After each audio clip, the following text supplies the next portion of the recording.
मुझे बताइए वो कौन सा ऐसा डेवलपमेंट रिलेटेड काम हुआ है जो 370 हटने से पहले मुमकिन नहीं था। जम्मू कश्मीर का एक नक्शा आपको दिया, चलिए एक हिस्सा पाकिस्तान के पास में, उस पर भी आज फॉरेन मिनिस्टर साहब ने कहा कि हम वापस लेके आएंगे। किसने रोका? मुझे बताइएगा किसने रोका? जब आप लाएंगे ना, मेहरबानी करके जब ये थोड़ा सा हम पे एहसान करिए, जब उस तरफ का लाएंगे तो जो चीन के पास है ना वो भी लाइए। जो महाराजा साहब ने जम्मू कश्मीर का नक्शा बनाया था उसके भी आपने 2 हिस्से किए, लद्दाख को अलग किया। अब आप कहते हो लद्दाख के लोग ये चाहते थे, कभी पूछा आपने उनसे? कोशिश की गई कि एड्रेस के जरिए, इस खुतबा के जरिए गवर्नमेंट के जो इंटेंशंस हैं, गवर्नमेंट के जो इरादे हैं, जो अभी तक हुआ, जो होना बाकी है, उसके बारे में हम जिक्र करें। अब कई मेरे साथी एक एक नुक्ते पे गए और कहा ये नहीं था, ये नहीं था, ये नहीं था, पिछली एड्रेस में ये था, इस बार इसका जिक्र नहीं हुआ। स्पीकर साहब, गवर्नमेंट एक एड्रेस से दूसरी एड्रेस तक नहीं चलता। गवर्नमेंट 5 साल इन कंटिन्यूएशन चलता है। 4 महीने पहले इसी हाउस के सामने एलजी साहब ने पहला अपना खुतबा पेश किया। ज्यादातर बातें उसमें हुई। अब ये जरूरी नहीं है कि जो बातें 4 महीने पहले की गई उन्हें दोबारा भी दोहराया जाए। पहला खुतबा देखिए, ये देखिए, ये इन कंटिन्यूएशन होता है, ये इन एडिशन होता है। ये खुतबा 4 महीने वाले पहले को रिप्लेस नहीं करता, उसको ऐड कर देता है। तो मेरे वो साथी जो ये तासुर शायद पैदा कराने की कोशिश कर रहे हैं, जनाब हम कुछ चीजों पे अचानक खामोश हो गए, हमने कुछ चीजों का जिक्र नहीं किया, शायद 4 महीने पहले किया था लेकिन अब नहीं किया क्योंकि अब किसी ने कहा ये कोई प्रेम पत्र है। अब अगर हमने प्रेम पत्र लिखना होता हम पहले खुतबे में लिखते। मकसद ये था कि शुरुआत वहां से हुई, इसमें हमने और इजाफा किया। जब अगले साल, मैं उम्मीद करता हूं उस वक्त गवर्नर होंगे, जब उस वक्त गवर्नर साहब का खुतबा होगा और इजाफा होगा और अगले 5 साल तक ये सिलसिला चलता रहेगा। तो इसलिए मेरे जो सीनियर साथी श्यामलाल शर्मा जी पेजेस गिन रहे थे कि आप उसमें इतने पैरा थे तो इसमें इतने पैरा हैं, उसमें इतने पेज तो इतने पेज। कागज बचाने का मेरा इरादा नहीं था। अगर कागज बचाने का ही होता तो हम फटाफट वो ई गवर्नेंस के जरिए आप तक पहुंचा देते।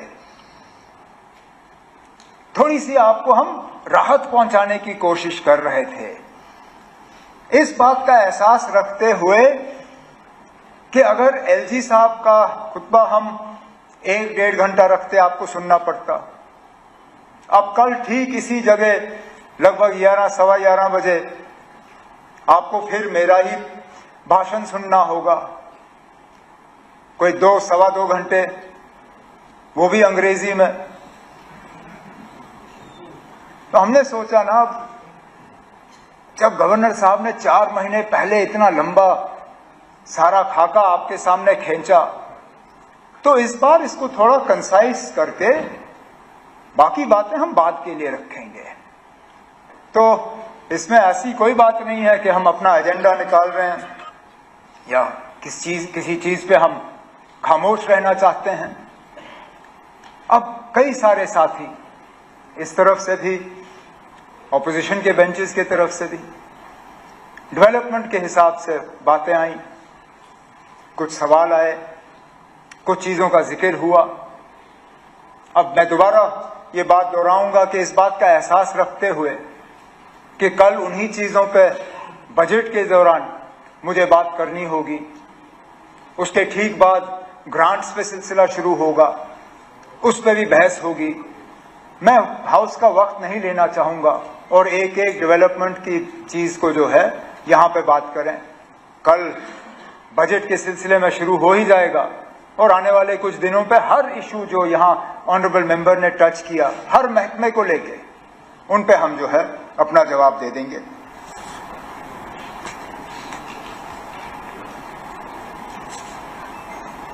हमारे मैनिफेस्टो का यहां बहुत जिक्र हुआ, बहुत सी बातें आई मैनिफेस्टो को लेके।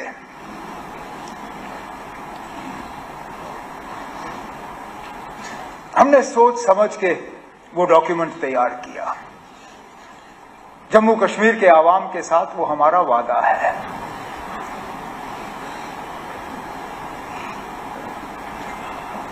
हमने जब ये मैनिफेस्टो लोगों के सामने रखा, हमने उन्हें ये कहा कि हम आपसे 5 साल का मौका मांग रहे हैं। हम इस 5 साल के दौरान ये तमाम चीजें करके अपने आप को आपके सामने पेश करेंगे। मैं आज इस हाउस में जम्मू कश्मीर के लोगों को यकीन दिलाना चाहता हूं कि जो बातें A to Z, जो बातें हमने अपने मैनिफेस्टो में की हैं, हम इन आने वाले 5 साल में उन बातों पर कायम रह के उनको पूरा करेंगे। उनमें जो कैदियों के हवाले से बात हुई, अब मैं इसमें सियासत में उलझना नहीं चाहता हूं, नहीं तो बहुत कुछ कहा जा सकता है इन कैदियों के बारे में जिन पे 2016 में केस लगे थे और उनसे केस वापस लेने के वादे हुए जो फिर नहीं हुआ। जो टर्मिनेशंस की बात यहां पे हुई सरकारी मुलाजमों की, उसका सिलसिला किस दौर में शुरू हुआ वो हम सब जानते हैं, लेकिन सिलसिला रुक जाना चाहिए, उस पर हम वादाबंद हैं और हम अपने वादे पे कायम रहेंगे। अब लीडर ऑफ द ऑपोजिशन साहब ने ये कहा कि हम पीएसए इस्तेमाल करते हैं तो क्या गुनाह करते हैं। अब अगर पीएसए ही आपका हथियार है तो आपका केस कमजोर है ना, आप मान के चलिए। अगर आप सिर्फ पीएसए के बुनियाद पे इन लोगों को जेल में रख रहे हो सालों साल, इसका मतलब यह है कि आपके पास इनको प्रोसिक्यूट करने की कोई सबूत है नहीं, आपके पास इनके खिलाफ कोई केस है नहीं, आप सिर्फ पीएसए के जरिए जो है इनको बंद रख रहे हैं। अगर वाकई जो आप कहते हो कि ये पत्थरबाज हैं, ये ओजीडब्ल्यू हैं, ये वे हैं, तो प्रिवेंटिव डिटेंशन की जरूरत क्यों?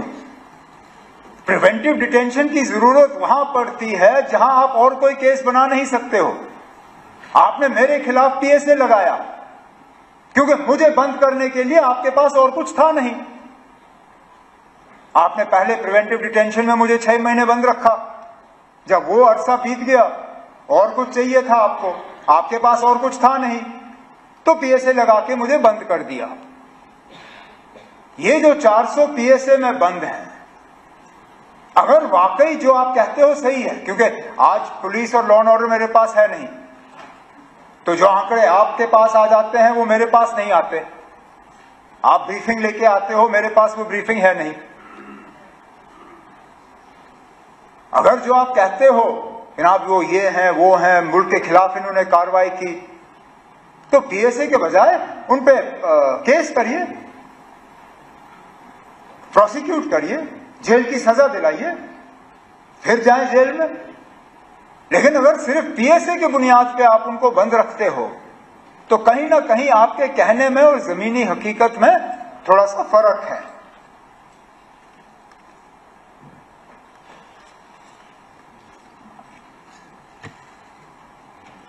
370 के हवाले से बहुत बात हुई। मैं फिर honourable leader of the opposition की तकरीर के हवाले से ही बात करूंगा। कहा कि 370 को लेके हम हाउस का टाइम जाया करते हैं, लेकिन जितना हमने 370 पे बात की उससे ज्यादा तो शायद उस तरफ से बात आई। हर तकरीर में 370 को हटाने की जस्टिफिकेशन वहां से आई। आप खुद ऐसे काम गिन रहे थे, मैं थोड़ी देर के लिए मैं दीवारों के आसपास देख रहा था कि कहीं ऐसा ना हो कि मैं पार्लियामेंट शिफ्ट कर गया हूं, क्योंकि आपकी तकरीर तो ऐसा लग रहा था जैसे आप प्रेसिडेंट्स एड्रेस पे अपनी तकरीर कर रहे हैं बजाय लेफ्टिनेंट गवर्नर्स एड्रेस पे। यहां के काम गिनने के बजाय आप दिल्ली की हुकूमत, मरकजी हुकूमत के काम गिन रहे थे। आपने अपने बड़े बड़े प्रोजेक्ट्स के हवाले से बात की, कोई रिंग रोड, कोई ये रोड, कोई वो रोड, कोई ये। मैं आपसे सिर्फ एक सवाल पूछता हूं ना, आप मुझे ये बताइए, इनमें से कौन से ऐसे काम हैं जो बिना 370 हटाए नहीं मुमकिन होते? बताएं, क्योंकि आज तक मुझे इस सवाल का जवाब नहीं मिला है। आप जो काम गिनते हो, IIT, IIM, AIIMS, ring road, ये बाकी चीजें, इनमें से ज्यादातर वो काम हैं जो 2019 से पहले शुरू हुए, लेकिन मैं उस झगड़े में पड़ूंगा ही नहीं। मैं आपसे ये पूछता हूं ना, मुझे बताइए वो कौन सा ऐसा डेवलपमेंट रिलेटेड काम हुआ है जो 370 हटने से पहले मुमकिन नहीं था? डेवलपमेंट के लिहाज से कौन सी बेहतरी आई? अब चलिए, आज आप कहेंगे आपको इस पे जवाब देने का मौका नहीं मिला, चलिए बजट में जब आप तकरीर करेंगे, कम से कम उस वक्त मुझे बताइए ना, कोई ऐसा एक प्रोजेक्ट बताइए मुझे जो बिना 370 हटाए हुए यहां मुमकिन नहीं होता। मैं भी अपनी जगह समझ जाऊं कि ना वाकई शायद कोई बहुत बेहतरी या तरक्की आई है।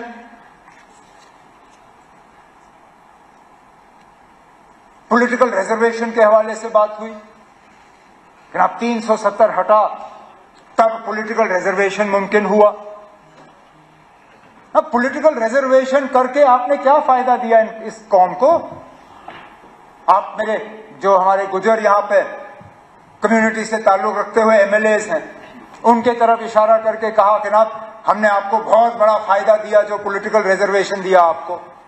अरे इनकी तादाद गिनिए ना, आज कितने हैं? 6 हैं। आपके रिजर्वेशन देने से पहले कितने थे ना, जरा पूछिए इनसे। 9 थे। नहीं ना, आज 9 नहीं है। हाँ ना, आप मैं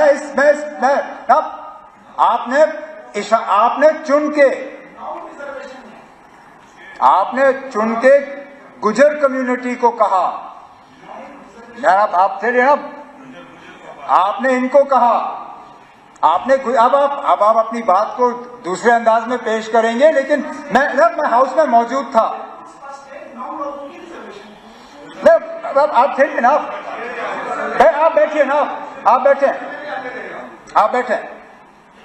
आपने उस वक्त हमारे तरफ उंगली करके ये कहा कि इन लोगों ने आपको, मतलब गुजरों को, ST का दर्जा देने के बाद भी पॉलिटिकल रिजर्वेशन नहीं दी। ये कहा आपने ये नहीं कहा कि हमने 9 सीटें पॉलिटिकल रिजर्वेशन दी।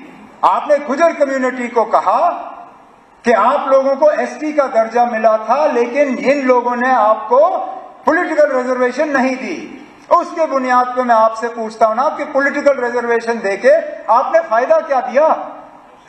उस वक्त 9 थे, अब 6 हैं। अब आप कहोगे पहाड़ियों की आबादी बढ़ गई, यहां तादाद बढ़ गई, लेकिन इसमें से 2 तो मेरे साथी ऐसे हैं जो ओपन सीटों में जीत के आ गए, तो कोई ऐसा तूफान नहीं।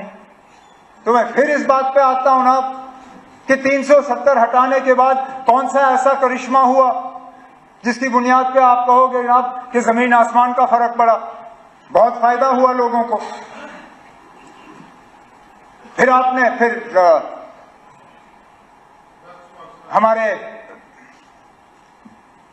हमारे साथी शक्ति परिहार साहब ने अपनी तकरीर में शुरू में ही कहा कि 370 जो है वो जम्मू कश्मीर में करप्शन, नेपोटिज्म और एक और अंग्रेजी अल्फाज इस्तेमाल किया जो मुझे याद नहीं है, टेररिज्म। चलिए एक सेकंड के लिए टेररिज्म, मैं ये जब टेररिज्म की मैं बात सुनता हूं तो मैं थोड़ा परेशान।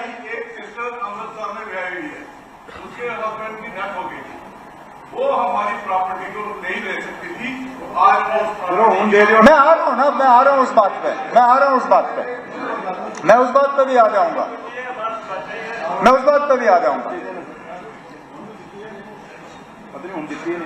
टेररिज्म, अभी तक तो लीडर ऑफ द ऑपोजिशन साहब कह रहे थे कि यहां पे टेररिज्म के लिए पाकिस्तान कसूरवार है, इसलिए हम पाकिस्तान से बात नहीं करेंगे।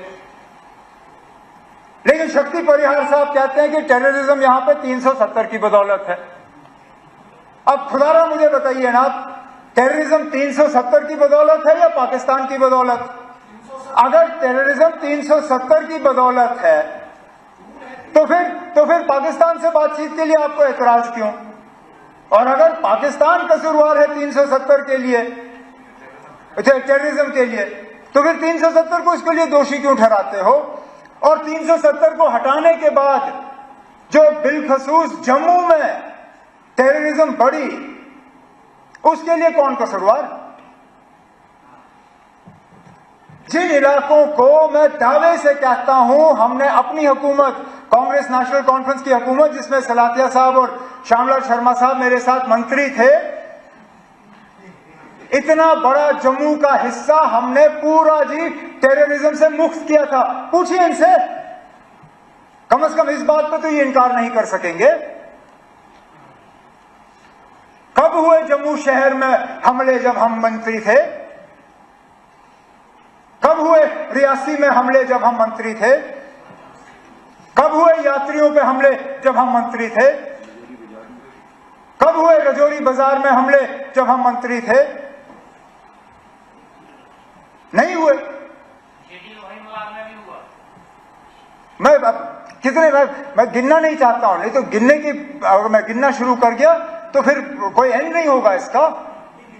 लेकिन वो मेरा कहने का मतलब ये है ना, अगर अकेले 370 ही जम्मू कश्मीर में टेररिज्म के लिए जो है कसूरवार है तो हटाने के बाद बंद हो जाना चाहिए था। नहीं हुआ ना, तो इसमें भी फेल, इसमें भी फेल। फिर नेपोटिज्म की तो मैं बात करूंगा ही नहीं, क्योंकि उसमें कोई पार्टी जो है वो कहते हैं ना हमाम में सब नंगे, ना हम नेपोटिज्म की बात कर सकते ना आप, तो छोड़ दीजिए उसको। अब करप्शन की हम बात करें, 370 करप्शन के लिए जो है जिम्मेदार था और हटने के बाद अब करप्शन है नहीं। जल जीवन मिशन पर सबसे ज्यादा शोर किसने किया ना? सबसे ज्यादा शोर जल जीवन मिशन पे किसने किया? क्या कहा? जुगाड़ जीवन मिशन? हाँ, जुगाड़ू जीवन मिशन, जल जुगाड़ मिशन, कुछ ऐसा ही कहा। ये मेरे अल्फाज नहीं है, उस तरफ से आए। हम एज मिनिस्टर, अब शायद कहना नहीं चाहिए, लेकिन हम आपस में बैठ के ये बात करते हैं कि अगर क्वेश्चन आवर में पहले 2 सवाल जो है वो जल जीवन मिशन के हों, हमारा काम आसान हो जाता है, क्योंकि 40-45 मिनट तो इसी बेचारे जावेद राणा साहब के ही निकल जाते हैं। क्योंकि आप में से कोई ऐसा नहीं है जो जल जीवन मिशन को लेके परेशान नहीं या शिकायत नहीं करता। एक चलिए, माइनिंग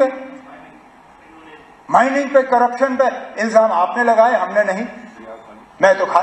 हमने तो इसका कभी जिक्र ही नहीं किया। इस सेशन से पहले जल जीवन मिशन के बारे में शिकायतों का आपने हमसे तो सुना नहीं होगा। जमीनों के मामलों में करप्शन की बात, मिस गवर्नेंस की बात,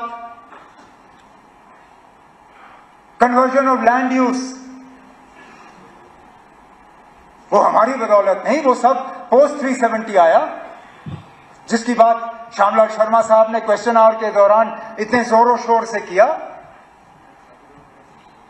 वो सारा कानून तो 370 हटने के बाद आया। तो फिर मैं पूछता ना, क्या बेहतरी आई? करप्शन भी नहीं रुका, मिस गवर्नेंस भी नहीं रुका। अब ठीक है, आप कहते हो कभी नहीं आएगा, हम कहते हैं हम वापस लाएंगे।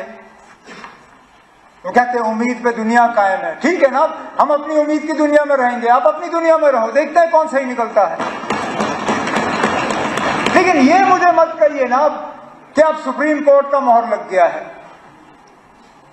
मैं वकालत नहीं जानता हूं, शायद मुझे नहीं मालूम अगर आपने वकालत की होगी या नहीं, लेकिन आपके आसपास काफी मतलब अच्छे हट्टे कट्टे वकील बैठे हैं ना। ये भी जानते हैं ना आप कि अदालत का फैसला दूसरी अदालत में टाला जा सकता है या बदलाया जा सकता है। सुप्रीम कोर्ट में 3 जज का बेंच जो है 5 जज का बेंच बदला सकता है, 5 जज का बेंच 7 जज का बेंच बदला सकता है। जब तक पूरा बेंच नहीं बैठता तब तक फैसले बदलाए जा सकते हैं। अब क्या इस तरह के हालात मुल्क में पैदा होंगे या नहीं होंगे, आप कैसे कह सकते हो ना? ठीक है ना, आपके पास कौन सी ऐसी जादू की छड़ी है कि आप कह सकते हो कि इस तरह के हालात कभी मुल्क में बनेंगे नहीं? मैं तो ये दावा कर नहीं सकता हूं। ये दावा लोग करते जब बीजेपी के 2 एमपी थे राजीव गांधी साहब के वक्त में, उस वक्त कभी सोचा जा सकता था कि मुल्क में इस तरह के हालात होंगे, लेकिन बन गए। क्या पता ना अब आगे क्या होगा। हम फिलहाल इस पे बात करते रहेंगे, वो हमारा हक है। ये हक आप आपसे छीन नहीं सकते, क्योंकि जो हम बात कर रहे हैं वो इस मुल्क के आईन के तहत कर रहे हैं। अब मैं इस बात में पढ़ूंगा ही नहीं कि टेम्पररी स्टेटस था या नहीं था।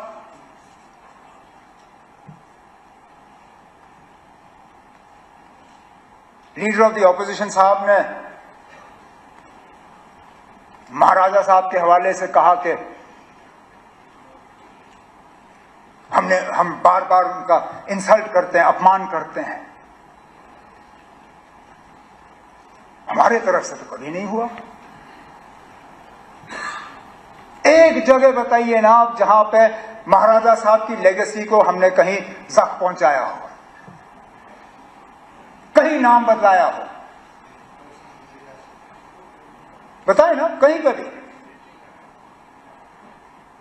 मेरे हुकूमत में, कांग्रेस की हुकूमत में, मेरे वालिद साहब की हुकूमत में, जब पीडीपी और कांग्रेस की हुकूमत थी तब, बताएं ना आप कहीं पे हमने नाम बदले? प्रताप सिंह पार्क आज भी प्रताप सिंह पार्क, एसएमजीएस अस्पताल आज भी एसएमजीएस अस्पताल, एसएमएचएस अस्पताल आज भी एसएमएचएस अस्पताल। कहीं सड़कों का नाम नहीं, कहीं पे भी नहीं। लेकिन मुझे बताइए ना आप, महाराजा साहब के जो अगर हम विरासत देखें तो दो सबसे बड़ी चीजें क्या थी? एक जम्मू कश्मीर रियासत, वही देंगे ना हमें विरासत में। ये रियासत बना के उस रियासत का आपने क्या हाल किया ना? बताए ना आप, ये कहने की बात है। ये छोड़िए ना, छोड़िए। और वो दिल्ली ने किया ना, वो आपने नहीं किया, वो मरकज की हुकूमत ने किया ना। वो क्या हुआ? विरासत मैं विरासत की बात कर रहा हूं ना। महाराजा बहादुर ने विरासत में जम्मू कश्मीर का एक नक्शा आपको दिया।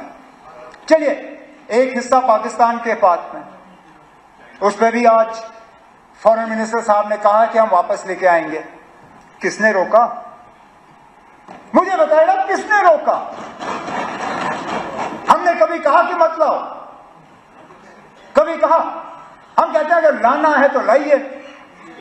अच्छा, यहां पे तकरीरों में कांग्रेस को आड़े हाथों लिया गया। आपने हाजी पीर छोड़ा, आपने ये छोड़ा, आपने वो छोड़ा। खुद बताइए ना, जब करगिल का वार हुआ क्या वापस लाया? वो मौका था ना, लाते। मौका मिल गया था, बहाना था आपके पास। पाकिस्तान ने हमला किया था, अगर लाने का इतना शौक था उस वक्त लाते। नहीं लाए, चलिए कोई बात नहीं, उस वक्त नहीं हो पाया। आज अगर ला सकते हो लाइए ना। हम में से कौन सा ऐसा है जो कहे ना लाए? ला सकते हो तो लाइए, लेकिन उसके साथ साथ जब आप वो नक्शा देखते हो ना जम्मू कश्मीर का, उसमें जम्मू कश्मीर का एक हिस्सा पाकिस्तान के पास है, ठीक, लेकिन एक हिस्सा चीन के पास भी है। उसकी बात क्यों नहीं होती? उसका जिक्र क्यों नहीं होता? जब आप लाएंगे ना, मेहरबानी करके जब ये थोड़ा सा हम पे एहसान करिए, जब उस तरफ का लाएंगे तो जो चीन के पास है ना वो भी लाइएगा। लेकिन चलिए, वो दो हिस्से जो चले गए वो छोड़ दीजिए। जो महाराजा साहब ने जम्मू कश्मीर का नक्शा बनाया था उसके भी आपने दो हिस्से किए, लद्दाख को अलग किया। अब आप कहते हो लद्दाख के लोग ये चाहते थे, कभी पूछा आपने उनसे? कभी मालूम करने की कोशिश की? पहले दिन से करगिल के लोग इस फैसले के साथ नहीं थे, ठीक। आज अक्सर बेशतर लद्दाख की आबादी जो है, बौद्ध आबादी, वो भी इस फैसले के साथ नहीं है। आज जिन लोगों ने 5 अगस्त 2019 को मिठाइयां बांटी थी, आज वो भी कहते हैं कि शायद इससे बेहतर तो हमारी हालत जम्मू कश्मीर के साथ ही बेहतर थी। तो पैदल आए लेह से दिल्ली अपने हकूक हासिल करने के लिए, तो वो विरासत का जो हमें मिला था वो भी नहीं रहा। और विरासत में महाराजा साहब क्या छोड़ गए हमारे लिए? स्टेट सब्जेक्ट लॉज, कि हमारी जमीन हमारी, हमारी नौकरियां हमारी। कहां है वो लॉज ना? कहां है वो कानून? आज आपकी जमीन पे आपका क्या हक है ना? कोई भी आके ले लेगा। आज आपकी नौकरियों पे क्या हक है आपका? इससे अच्छा तो हिमाचल का हाल है। हिमाचल पे फैक्ट्री लगती है तो वहां कानूनन 70% जो है मुलाजिम हिमाचल के होने हैं। वहां अगर होटल लगता है तो 70% मुलाजिम हिमाचल के होते हैं। आप बताइए ना, कौन सा ऐसा कानून यहां पे है? तो जब महाराजा साहब का नक्शा आपने नहीं रखा, जब महाराजा साहब का स्टेट सब्जेक्ट का कानून आपने नहीं रखा, तो हमने अपमान किया या आपने किया?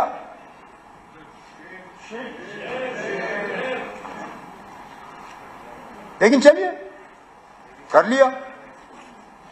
फिर 13 जुलाई पे आप नाराज हुए, आपने वो अल्फाज इस्तेमाल किए जो स्पीकर साहब ने मजबूरन उनको एक्सपंज करना पड़ा। लेकिन आपकी और हमारी सियासी सोच बिल्कुल अलग है। आपकी आइडियोलॉजी, हमारी आइडियोलॉजी, उनमें कोई मेल नहीं है। लेकिन कम से कम जब हम अल्फाज इस्तेमाल करें तो सोच समझ के करें।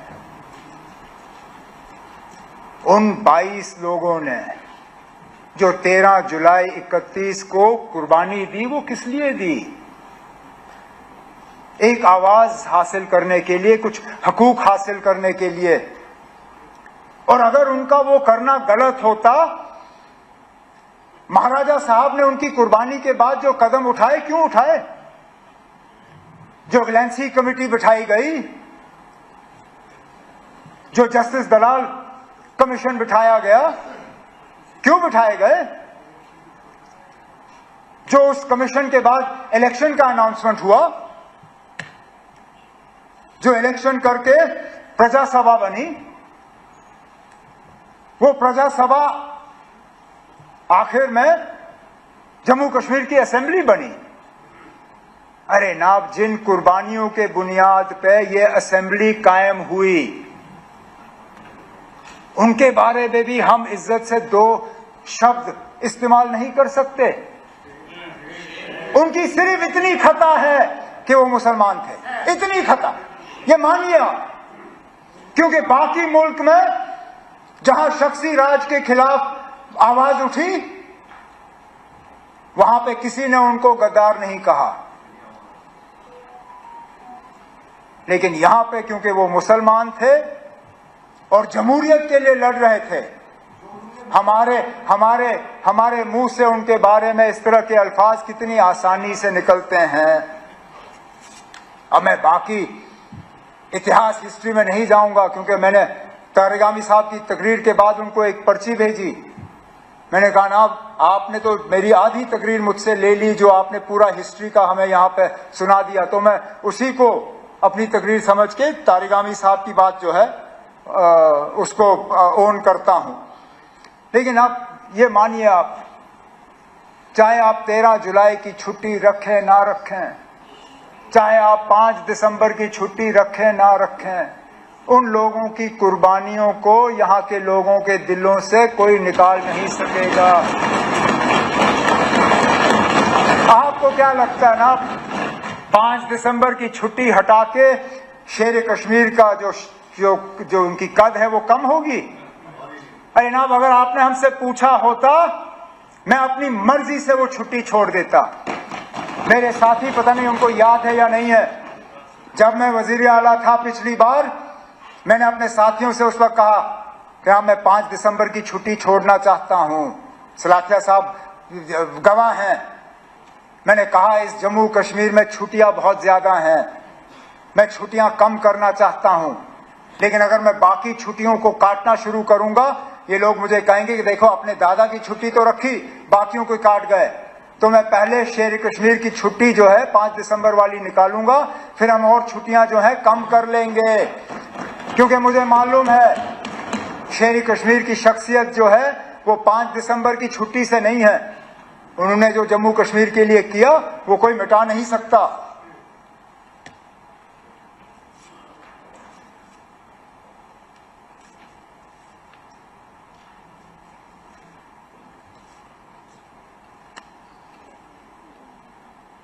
स्टेटहुड का रेजोल्यूशन, हमारे एक साथी ने पूछा, नहीं, मैं उस पर आ रहा हूं कि वो असेंबली में क्यों नहीं आया, कैबिनेट में क्यों? असेंबली में सिर्फ इसलिए नहीं लाया गया क्योंकि हमें तो ये शक था कि यहां पे कोई ऐसी पार्टी या कोई ऐसा शख्स नहीं है जो स्टेटहुड के हक में नहीं है। लेकिन अगर सजाद साहब को शक है कि यहां कुछ लोग ऐसे हैं जो स्टेटहुड के हक में नहीं हैं, लाएं रेजोल्यूशन। में आज कहता हूं ना, हमारे तरफ से सारे मेंबर उसके हक में वोट डालेंगे। वैसे भी शायद कल या परसों इन्होंने वैसे भी हाथ ऊपर करवा के 2 रेजोल्यूशन तो यहां पास कराई थी, ये वाला भी पास करा देते, हम अभी वहां हाथ ऊपर कर लेते। नहीं ना, ये वाला अब इनसे बात करके करवा लीजिए, लाइए ना, इनसे मशवरा कर लीजिए, आपके वहां बैठे हुए हैं, लाए ना, हमें कोई एतराज नहीं है। लेकिन उसके साथ साथ जब तक हमें स्टेटहुड वापस नहीं मिलता, तब तक गवर्नेंस पे क्लैरिटी के लिए जो बिजनेस रूल्स जो हैं उन्हें फ्रेम करने की जरूरत थी। अब बेशक थोड़ा वक्त लगा, लेकिन कल रात को कोई 8 बजे के आसपास हमने कैबिनेट की मीटिंग की, हमारे बिजनेस रूल्स जो हैं वो फ्रेम हो गए हैं, कैबिनेट ने उनको मंजूरी दी है। उस मंजूरी को अब लेफ्टिनेंट गवर्नर साहब के पास भेजा हुआ है और उम्मीद की जा रही है कि उस पर जो है मंजूरी दिलवाई जाएगी, ताकि कम से कम जब तक ये सिस्टम जो है हमारा है, मैं तो मान के चल रहा हूं कि टेम्पररी है, लेकिन जब तक है ठीक तरह से चलना चाहिए, कोई कंफ्यूजन की गुंजाइश रहनी नहीं चाहिए। वो कंफ्यूजन कम हो, उसके लिए ये जो बिजनेस रूल्स हैं ये चलें आगे तो अच्छा है।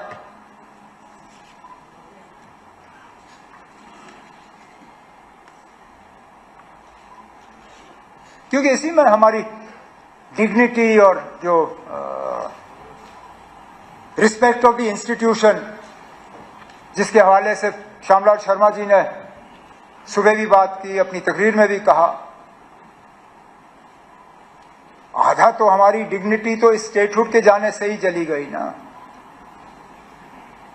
इससे पहले जब एमएलए थे, वारंट ऑफ प्रेसिडेंस में आपका क्या नंबर था ना? आज क्या नंबर है? हाँ, आज क्या है? आज पता नहीं हम कहीं खाते में है भी या नहीं। मेरा नंबर है चीफ मिनिस्टर, जब मैं इससे पहले यहां खड़ा था मैं यूनियन कैबिनेट मिनिस्टर के बराबर था, अपनी रियासत में तो यूनियन कैबिनेट मिनिस्टर से भी ऊपर। आज तो पता नहीं मैं एमओएस के नीचे कहीं घूम रहा हूं। तो dignity end of the institution और ये सारा, ये भी इसमें जुड़ा हुआ है। तभी तो हम लड़ रहे हैं ना। अब ये स्टेटहुड की लड़ाई हम अपने लिए नहीं लड़ रहे हैं, ये मेरी अपनी लड़ाई नहीं है, ये जम्मू कश्मीर के फायदे के लिए लड़ाई है। क्योंकि जो चीजें हम करना चाहते हैं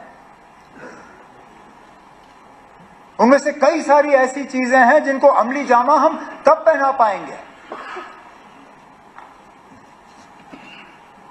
जिन चीजों को वापस लेने की जरूरत है, जिन चीजों को बदलने की जरूरत है।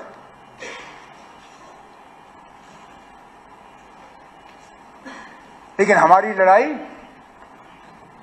एक सच की लड़ाई है, इंसाफ की लड़ाई है, कानून की लड़ाई है और जम्मू कश्मीर के लोगों को एक राहत की सांस लेने की लड़ाई जो है हम लड़ रहे हैं। और इस लड़ाई में हम पीछे नहीं हटेंगे।